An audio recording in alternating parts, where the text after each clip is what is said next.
교사주일로 지키게 됩니다. 주일학교 교사에 관한 우리의 관심이 좀 더 컸으면 좋을 것 같아요.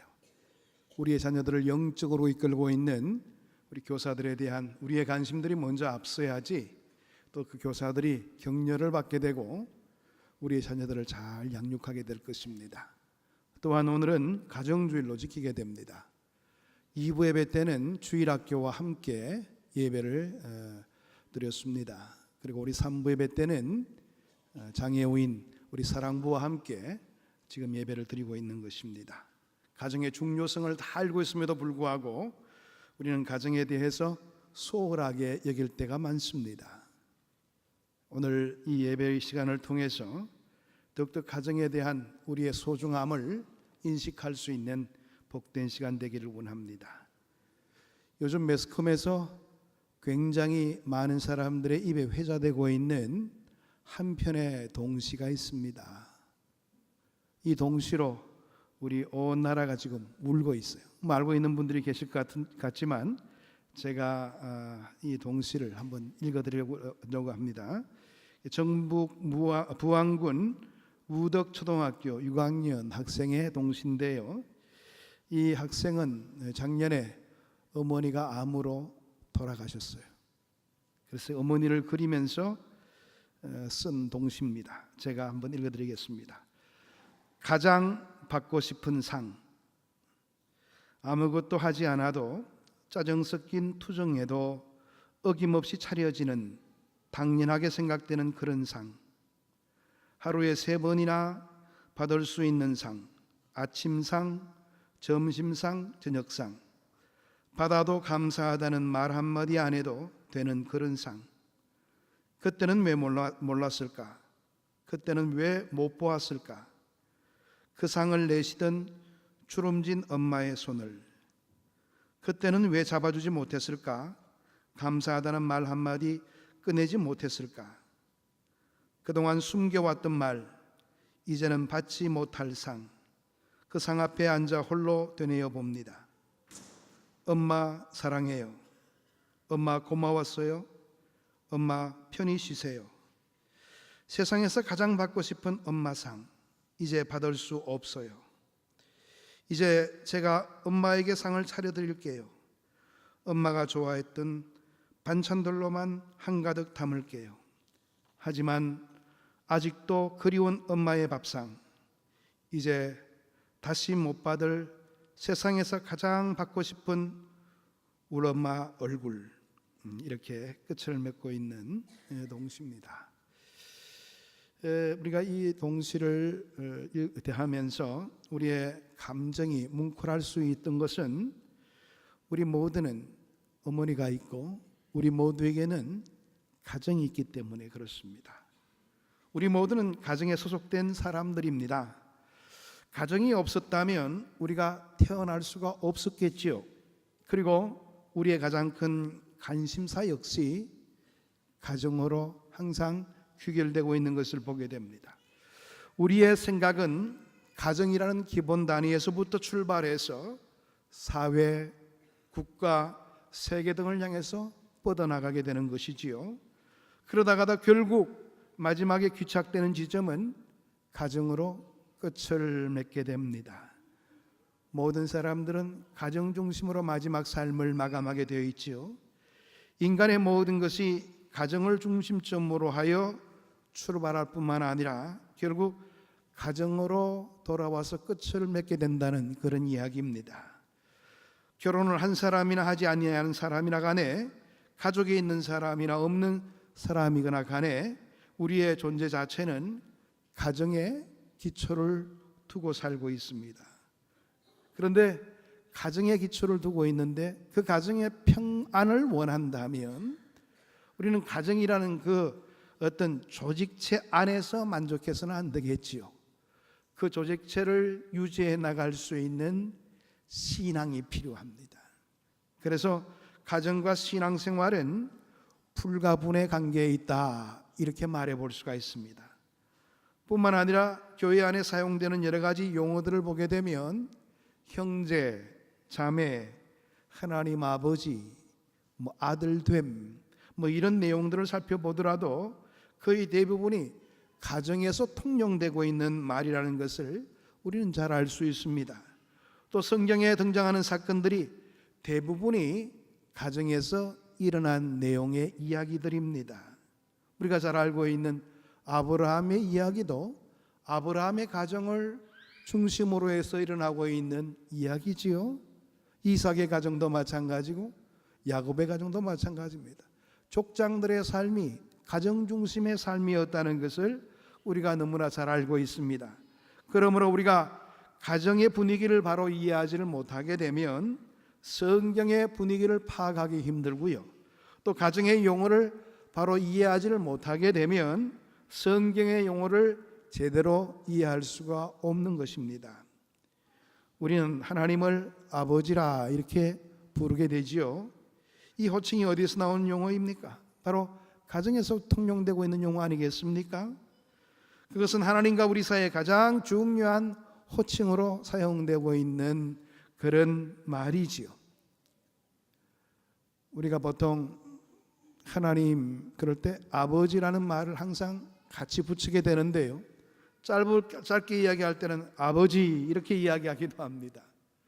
그런데 어떤 가정에 이제 부모님이 기도를 하면서 하나님 아버지 이러저러하게 하면서 계속 기도를 해 나갔습니다. 그런데 그 옆에 있는 그 초등학생 아들이 갑자기 그 초등학생 아들이 기도를 시작하는데요. 하나님 할아버지 그렇게 기도를 했다는 것 아니겠어요? 이게 이제 아버지가 또 엄마가 아버지라고 부르니까 나는 할아버지라고 해야지 맞는 것 아닌가 그렇게 생각했던 것 같습니다. 그런데 우리가 말하고 있는 하나님 아버지라고 그럴 때는 누구에게나 아버지일 뿐이죠. 이제 그런 개념을 아이가 알 수가 없겠죠. 여하튼 간에 우리가 이 아버지라 그럴 때 더 가까이 대할 수 있는 그런 하나님으로서 우리의 존재 가치를 더욱더 깊이 있게 깨달을 수가 있게 되는 겁니다.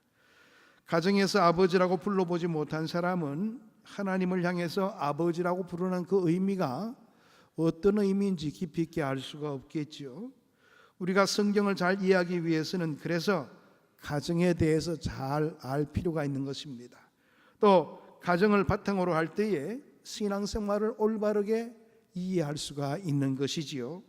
그렇기 때문에 저는 우리의 신앙생활 면에 있어서 가장 중요한 큰 문제점 하나를 지적하고자 합니다. 그것은 교회를 다니고 있는 분들 가운데 아직도 가정이 또 하나의 교회라는 인식을 가지고 있지 못하다는 사실입니다.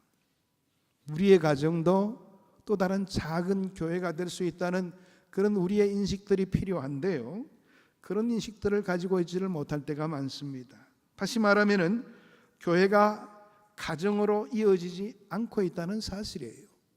교회 생활할 때는 전혀 문제가 없어 보입니다. 다들 신앙이 좋으신 것 같고 말 한마디 한마디에도 신경을 쓰게 되고 편애를 받으려고 그러고 그런 의식들이 있는데 이상하게도 가정으로 돌아가게 되면 우리의 본래의 모습이 나오게 된다는 사실입니다.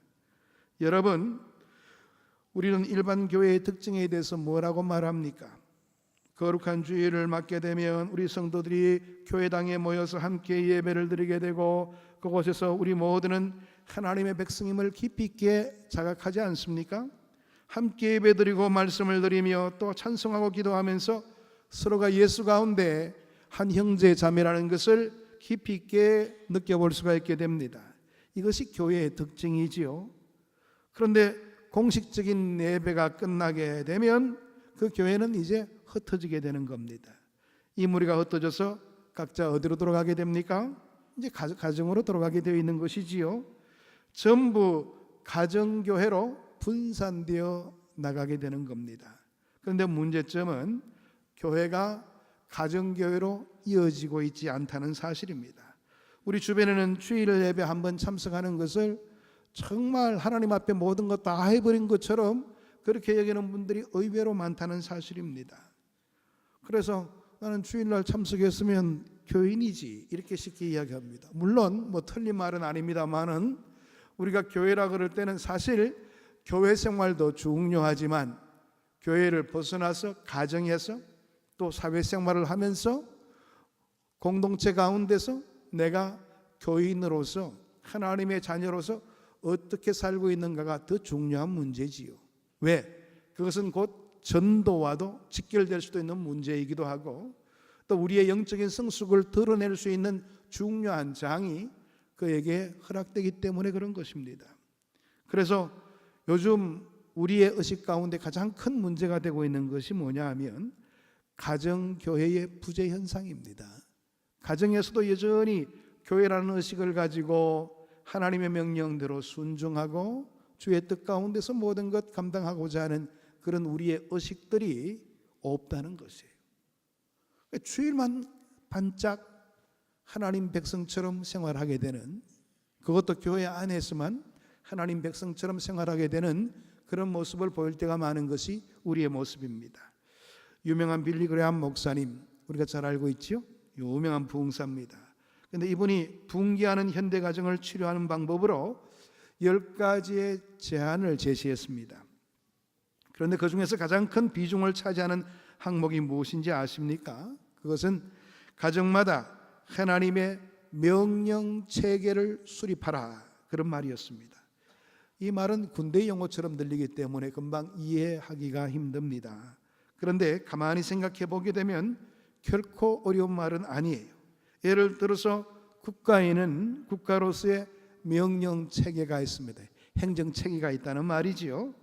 그래서 만약에 국가가 그 명령 체계가 무너지게 된다면 그 국가는 무정부 상태에 빠져들고 말 것입니다. 또 군대는 군대대로 명령 체계가 있는 것입니다. 만약 군대가 명령 체계가 바로 서지를 못하게 된다면 그 군대는 오합지졸에 불과할 것이죠. 소규모 공장에서도 좋은 제품을 만들기 위해서는 어떤 시스템적인 부분에서 명령 체계가 필요한 것입니다. 이와 마찬가지로 우리의 가정이 바르고 건전한 가정이 되기 위해서는 하나님의 절대 권위를 인정하는 명령 체계가 필요하다는 겁니다.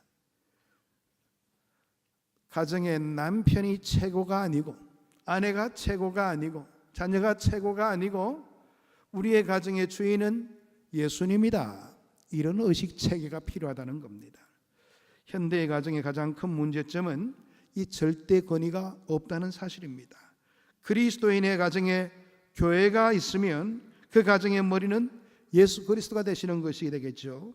예수 그리스도를 절대적으로 모시는 가정은 그 분위기가 세상 사람의 가정과는 다르게 되어 있는 겁니다. 그런 가정의 가장은 자기의 권위를 가지고 가족들을 다루려고 하지 않습니다. 그는 항상 아내를 사랑하고 자녀를 위하는 좋은 가장이 되기 위해서 노력합니다. 그 이유는 어디에 있는 겁니까?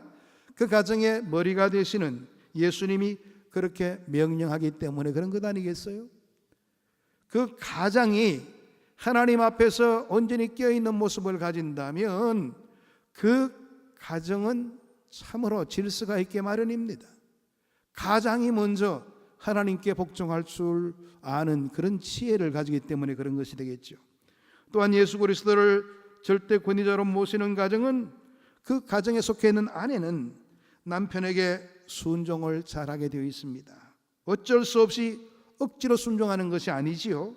성경에서 말하는 아내의 위치가 어떻다는 것을 너무나 잘 알고 있기 때문에 덕을 가지고 남편을 섬기게 되고 자녀를 사랑하는 모습을 보이게 되는 겁니다. 예수 그리스도를 절대 권위자로 모시고 사는 가정의 자녀들은 또한 부모를 잘 공경할 수밖에 없습니다. 단지 자기 부모니까 할 수 없어서 공경하는 것이 아니지요. 예수님이 부모에게 순종하라고 가르쳐 주셨기 때문에 예수님의 명령에 따라서 자녀들의 부모를 공경하는 그런 모습을 보이게 되는 겁니다. 그렇습니다. 그러니까 가정에 진정한 영적인 권위가 살아있게 되면 이 모든 부분들이 일사불란하게 움직여질 수밖에 없는 것입니다. 그러나 오늘날 우리의 가정들을 한번 돌아보시길 바랍니다. 이와 같은 절대 권위가 있는 가정의 모습을 가지고 있는가 하는 점입니다. 예수 그리스도가 절대 권위자로 인정을 받고 있습니까? 가장 비참한 가정 중에 하나가 남편이 절대 권위자가 되어서 아내를 정신적으로 압박하고 자녀를 괴롭히는 그런 가정입니다. 근위자가 되어서는 안 될 사람이 근위자가 되어 있음으로 인해서 다른 식구들이 고통을 받게 된다면 이건 문제가 많은 것입니다. 어떤 가정에는 아내가 오히려 이와 같은 절대 권위의 자리에 군림해서 남편으로 하여금 자기의 구실을 못하도록 막는 그런 모습을 보이기도 합니다. 그런 가정이 내적으로 얼마나 어려움이 크게 되는가를 우리는 충분히 헤아려 볼 수가 있습니다. 할 수 없어서 사는 것이지 무슨 즐거움이 그 가정 속에 있겠습니까? 왜 이와 같은 비극이 가정에서 일어나는 것일까요? 다른 것이 아닙니다. 예수님을 절대 권위로 모시고 있지를 못하기 때문입니다. 좀 더 확장해서 이야기한다면 가정 안에 교회가 없기 때문에 그런 것입니다. 예수님을 절대 권위의 자리에 모신 가정의 예를 성경에서 찾아보기를 원합니다. 바로 욥의 가정이 그 중에 하나입니다. 욥은 아브라함과 동시대의 사람으로 알려져 있지요. 지금으로부터 약 5,000년 전의 인물입니다. 까마득한 옛날에 살던 사람이지요. 그런데 성경을 보게 되면 욥을 아주 출중한 인물로 칭찬하고 있는 구절을 우리가 살펴보게 되는 것이지요. 욥기 1장 1절 하반절에서 3절까지의 말씀을 보게 되면 그 사람은 온전하고 정직하여 하나님을 경외하며 악에서 떠난 자들아, 그에게 아들 7과 딸 3이 태어나니라. 그 소유물은 양이 7,000마리요 낙타가 3,000마리요 소가 500결이요 암나귀가 500마리이며 정도 많이 있었으니 이 사람은 동방 사람 중에 가장 훌륭한 자라. 욥을 현대말로 이야기한다면 가장 영향력이 있는 사람의 모습을 지닌 자였다. 이렇게 성경은 이야기하고 있는 겁니다. 당시 부족 사이에서 그를 당할 자가 없었던 겁니다. 인품으로 보나 덕망에서나 재산을 보나 욥을 당할 자가 없었습니다. 욥기를 읽어보게 되면 알 수 있듯이 그는 권위가 많이 있는 사람이었습니다. 그런데 욥은 그 권위를 함부로 남용하는 사람이 아니었습니다. 그의 인격과 품행을 보시기를 바랍니다. 그는 누구를 경외하고 있었습니까? 성경은 그가 하나님을 경외하고 악에서 떠난 자라 그렇게 이야기하고 있습니다. 욥은 자기의 권위를 가지고 살아가는 사람이 아니었습니다. 하나님을 절대 권위자로 모시고 하나님의 명령에 복종하는 자의 삶의 모습들을 보였다는 것을 우리는 이 내용을 통해서 알 수가 있게 됩니다. 그래서 하나님으로부터도 인정받았던 사람이 욥이었습니다. 오늘 본문의 말씀은 아니지만 1장 8절의 말씀 보게 되면 하나님께서는 사탄에게 이렇게 이야기합니다. 여호와께서 사탄에게 이르시되 내가 내 종 욥을 주의하여 보았느냐? 그와 같이 온전하고 정직하여 하나님을 경외하며 악에서 떠난 자는 세상에 없느니라. 하나님도 욥의 삶에 대해서 칭찬을 아끼지 않았습니다. 그러므로 욥의 가정생활은 남다른 데가 있다는 것을 충분히 헤아볼 수가 있게 되는데요, 하나님께 순종하는 생활을 했기 때문에 다른 가정에 비해서 특별한 면이 있던 것은 사실이었습니다. 그의 스라에는 7남 3녀의 다복한 자녀가 있었습니다. 또 손을 꼽을 만큼 재물도 많이 소유했던 부유한 가정이었지요. 성경을 보아 알 수 있듯이 그들의 가족은 아마 가족들 생일 때마다 모여서 잔치를 했던 것 같습니다. 가족 수가 전체가 몇 명입니까? 12이 되겠지요. 평균 잡아 한 달에 한 번씩은 생일 파티를 가졌다고 이야기해 볼 수가 있을 겁니다. 욥이 살았던 당시는 요즘처럼 시간에 쫓기는 시대도 아니었고요, 그런대로 여유가 많았던 그런 시대였습니다. 아마 한 번 잔치를 벌였다 하면 하루 이틀 사흘 정도는 쉽게 지나가 버렸을 것입니다. 그렇게 가족들이 모여서 잔치를 하는 것을 보면서 욥의 마음에는 늘 불안하고 걱정스러운 점이 하나 있었습니다. 그것은 자녀들의 돈을 너무 낭비하지 않을까, 이런 걱정이었을까요? 아닙니다. 그렇다고 자녀들이 아비를 무시하고 자기들끼리만 좋아서 흥청망청되는 것을 두려워했을까요? 그것 또한 아니었습니다. 본문 5절의 말씀을 보게 되면 그들이 차례로 잔치를 끝내면 욥이 그들을 불러다가 성결하게 하되 아침에 일어나서 그들의 명수대로 번제를 드렸으니 이는 욥이 말하기를 혹시 내 아들들이 죄를 범하여 마음으로 하나님을 욕되게 하였을까 함이라. 욥의 행사가 항상 이러하였더라. 욥이 가장 심혈을 기울인 관심사가 무엇이었습니까? 어떤 점이 가장 큰 걱정거리로 늘상 그의 마음에 남아 있었습니까? 그의 말을 빌리자면 혹시 내 아들들이 죄를 범하여 마음으로 하나님을 배반하였을까? 이 일이 염려된다고 말하고 있습니다. 참 놀라운 이야기지요. 욥은 자식들의 행동으로 악을 범하는 것만을 걱정한 것이 아니었습니다. 그의 염려와 두려움은 자녀들의 그 모습들이 사람들의 눈에 나타나지 않는 마음속 어느 한 구석에서 하나님을 멸시하거나 하나님 말씀을 경세하는 망령된 생각에 빠질까.